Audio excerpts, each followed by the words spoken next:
मगध, ये सब है ना, सारे गामा पधनिशा में। अब बोलने लगे ऐसा, लेकिन पहले दूसरा नाम था शास्त्री। शास्त्री गायन ही बोलते हैं उसको। तो संगीत का जनक भारत है, रागों का जनक भारत है। और राग किसमें होते थे?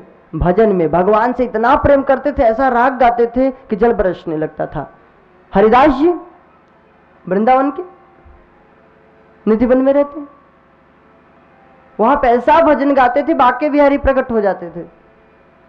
अकबर गया तो था अहंकार में, मैं मुगल बादशाह सम्राट, गाओ भजन, रहा तू बादशाह, तेरा नौकर हूं, होगा अपने घर का बादशाह। हरिदास जी ने नहीं गाया। तानसेन तो छोटे मोटे कलाकार थे, नौकर थे अकबर के। वो यही समझता था तानसेन सिर्फ दुनिया में बड़ा गायक नहीं है। तानसेन बोले कि महाराज ये बहुत बड़े गायक। गायक क्या चीज है? तो गाएंगे कैसे? बोले ये तुम्हारे नौकर नहीं है सम्राट जी, तुम अपने घर के सम्राट हो। इनके लिए तो एक ही सरकार है, वृंदावन बिहारी लाल, उसके सिवा किसी को नहीं मानते। तो कह चरणों में दंडवत प्रणाम करो। किया उसने। फिर तानसेन ने गलत राग गाया, सिखाए थे गुरु थे, गलत जो ही गाया, गुरु को कष्ट तो होगा ही। कोई गलत जब पढ़ाया है गुरु, गलत बोलेगा शिष्य तो कष्ट होगा। तुरंत गाने लगे, मूर्ख, जीवन बीत गया पढ़ाते पढ़ाते, यही सीखा है, ऐसे गाया जाता है। और जो ही हरिदास जी ने गाना शुरू किया महाराज, दिव्य वृंदावन का दर्शन हुआ अकबर को। और मुगल मुसलमान था, चरणों में पड़ गया। बोलता है तानसेन, आज मुझे पता चल रहा है कि एक तानसेन नहीं करोड़ों तानसेन गा रहे हैं। तो भक्ति के लिए भजन किया जाता था, वासना संपन्न चीजों के लिए नहीं। तो शब्द भी एक वेश्या की ही तरह है। गंदे शब्द चले गए, गंदे शब्द अच्छे लगने लगे तो ये वेश्या ही है। अच्छे शब्द लगने लगे, अच्छे तब नहीं। रूप, अब फिल्म देखने में कितना आनंद आता है, 3-3 घंटे कब बीत जाते हैं पता ही नहीं। हाँ, ऑर्केस्ट्रा देखने में रात बीत जाती है पता ही नहीं चलता। और कथा सुनने में 2 घंटे बिताना बड़ी मुसीबत। हाँ, तब तो फिर वाह छोड़ के आह करते हैं, कभी पैर ऐसे कभी वैसे, कभी सोते हैं कभी कुछ करते हैं। तो रूप ये भी वेश्या की तरह अगर गलत हो गई तो। स्पर्श, इस पर छूना,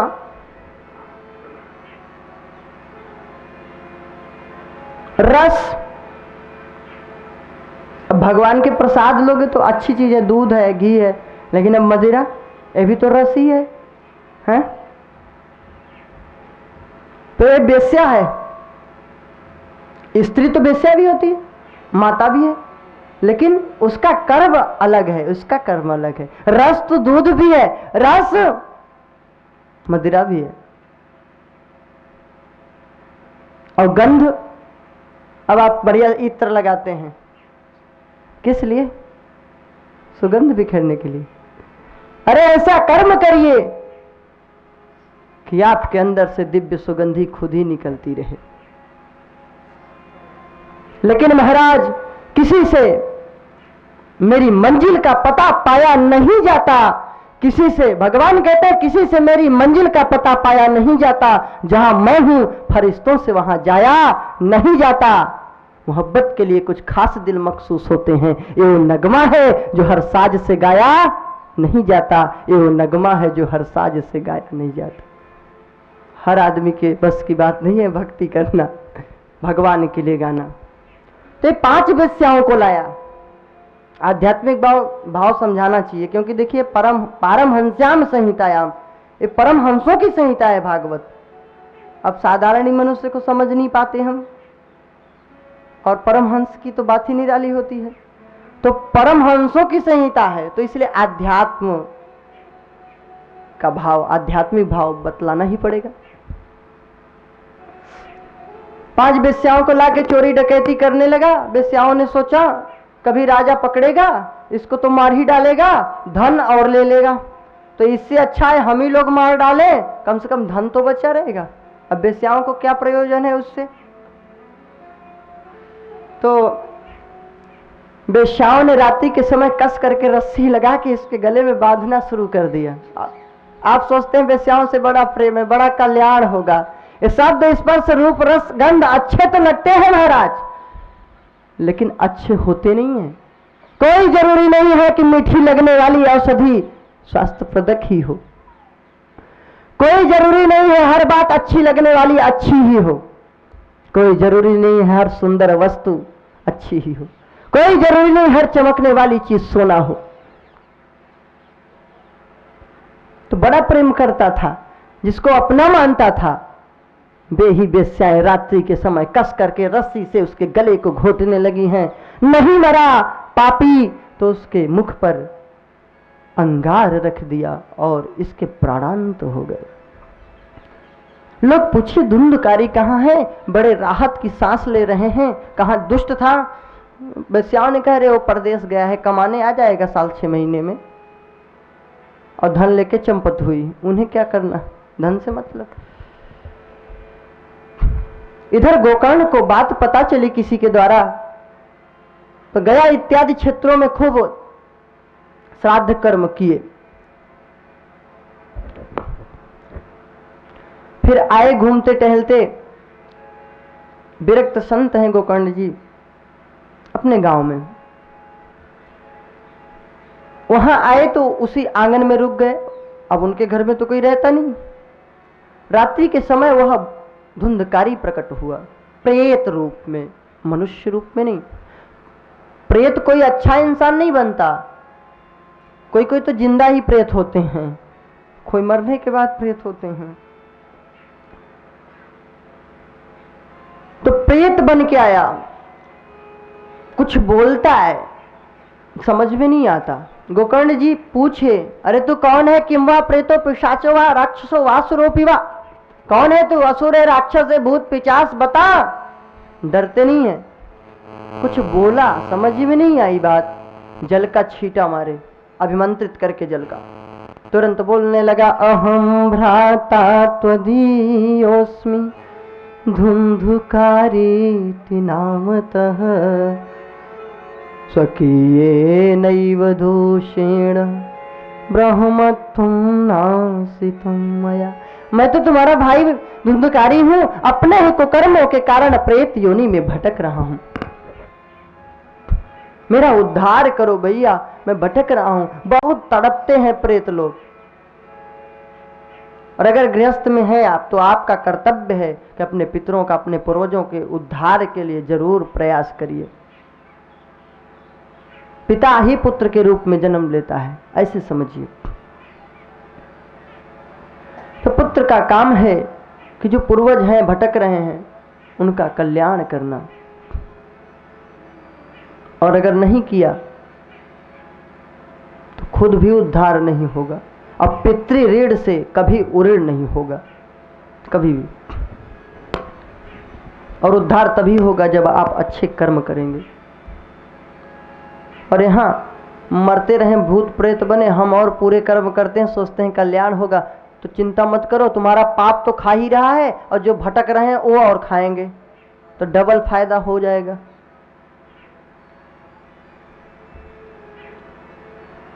गोकर्ण बोला, तेरा उद्धार कैसे होगा? बोला, यही जानता तो भूत ही काहे बनता। जब मुझे पता होता कि उद्धार मेरा ऐसे होगा, तो प्रेत ही क्यों बनता? ये तो आप करिए उद्धार। गोकर्ण जी लोगों से पूछे तो लोगों ने कहा, आप सूर्य भगवान से पूछिए, सूर्य भगवान से पूछिए। सूर्य भगवान ने कहा, भागवत जी की कथा सुनाइए, भगवान की दिव्य कथा है, इसमें भक्तों का चरित्र है, दिव्य उपदेश है, भगवान की स्तुति है, तो इससे कल्याण हो जाएगा प्रेत योनि के लोगों का भी। गया क्षेत्र में कितने बार श्राद्ध किए थे? कई बार। अब प्रेत ने कहा था कि सैकड़ों बार गया श्राद्ध कर डालो, न में मुक्तिर भविष्यति, मेरी मुक्ति नहीं होगी। गया श्राद्धम सतेनापि न में मुक्तिर भविष्यति, सैकड़ों बार गया श्राद्ध कर दो, नहीं मुक्ति। क्यों? इतना कुकर्म किया हूं कि नहीं होगी, ऐसा बोला था। तो उसके लिए उपाय सोचे, तो भागवत जी का आयोजन किया गया। उस आयोजन में बहुत से संत महात्मा सब लोग पधारे। प्रायः नवमी से पूर्णिमा तक की ही कथा हुई है, जितनी भी कथाएं हुई है प्रायः। कोई कार्तिक महीने में नवमी से पूर्णिमा तक हुई है, कोई आषाढ़ में नवमी से पूर्णिमा तक हुई है, कोई श्रावण में, कोई भाद्रपद में। जो भी कथाएं हुई है प्रायः नवमी से पूर्णिमा तक ही हुई हैं। प्रायः क्या, निश्चित रूप से नवमी पूर्णिमा तक हुई है। शायद यहां भी कार्तिक महीना है और पूर्णिमा आ जाए। सुंदर कथा गोकर्ण जी सुनाए हैं। वह प्रेत वायु रूप से प्रेत होते हैं, चाहे बांस का कोई वृक्ष रहा हो, बन रहा हो, तुंगभद्रा नदी का तट था, चाहे जो बात हो, एक बांस की पोल में घुस गया। पहले दिन पहली ग्रंथि फटी, दूसरे दिन दूसरी ग्रंथि फटी। इसका आध्यात्मिक भाव भी है कि आदमी के जो सप्त आवरण हैं, इस ग्रंथि को तोड़ के आदमी जब ऊपर जाता है अध्यात्म की ओर, भगवत मार्ग की ओर, तब वो नारकी योनियों से बच जाता है और भगवत धाम को चला जाता है। तो महाराज 7वें दिन 7वीं ग्रंथि फटी और वो धुंधकारी जो प्रेत था दिव्य रूप धारण कर लिया है, चतुर्भुज की नारायण की तरह। गोकर्ण जी की स्तुति करने लगा, बड़ा प्रसन्न है। विष्णु भगवान के पार्षद ले जाने के लिए आए तो गोकर्ण ने प्रश्न किया कि भाई एक बात बताओ, तुम लोग भगवान के पार्षद हो। ध्यान से सुनिएगा, नहीं आप लोग के ऊपर से चली जाएगी बात। आप लोग भगवत पार्षद हैं, आप लोगों के अंदर भेद दृष्टि, इतने लोगों ने कथा सुना और मुक्ति केवल भूत की। हाँ, अब समझने की बात है, केवल सुनने से कल्याण नहीं होगा। बोले कि भेद दृष्टि हो गई, केवल भूत प्रेत की मुक्ति। बोले नहीं नहीं, श्रवणम तो कृतम सर्वैः न तथा मननम कृतम। सुना तो सब लोगों ने, मनन चिंतन नहीं किया। और इस भूत ने निराहार रह के कथा सुना और मनन चिंतन किया, इसलिए इसका उद्धार हो गया। फिर से कथा सुनो आप लोग, फिर से मनन चिंतन करते हुए सुनो, उसके अनुसार व्यवहार करो, तो सब लोगों की मुक्ति हो जाएगी। गोकर्ण ने फिर से कथा सुनाया तो जैसे भगवान राम जैसे अयोध्यावासियों को अपने साकेत धाम में लेके चले गए थे, वैसे ही गोकर्ण जी वहां पूर्ववासियों को भगवत धाम में लेके चले गए। बोलिए गोकर्ण जी महाराज की जय, भक्त वत्सल भगवान की जय। ये आत्मदेव हम ही हैं, आप हैं। आत्मदेव जीव है, लेकिन जब इसका संबंध शरीर से हो जाता है, बुद्धि रूपी धुंधुली से प्रेम हो जाता है तो भटक जाता है। जब धुंधुली के इशारे से चलता है तो धुंधकारी परेशान करता है।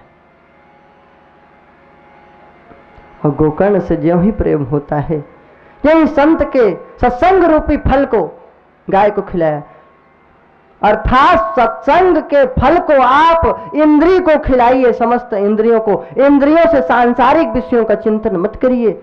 आप तो अपनी इंद्रियों को, गो कहते हैं इंद्रियों को, आप अपनी इंद्रियों को संतों का जो फल है सत्संग, शास्त्र की आज्ञा, उसको सुनिए, अपनी इंद्रियों को दीजिए और उसके अनुसार चलिए। तब आप गोकर्ण के उपदेश को धारण कर सकेंगे और आपका बेड़ा पार हो सकेगा। आप इस भव से तर जाएंगे निश्चित रूप से।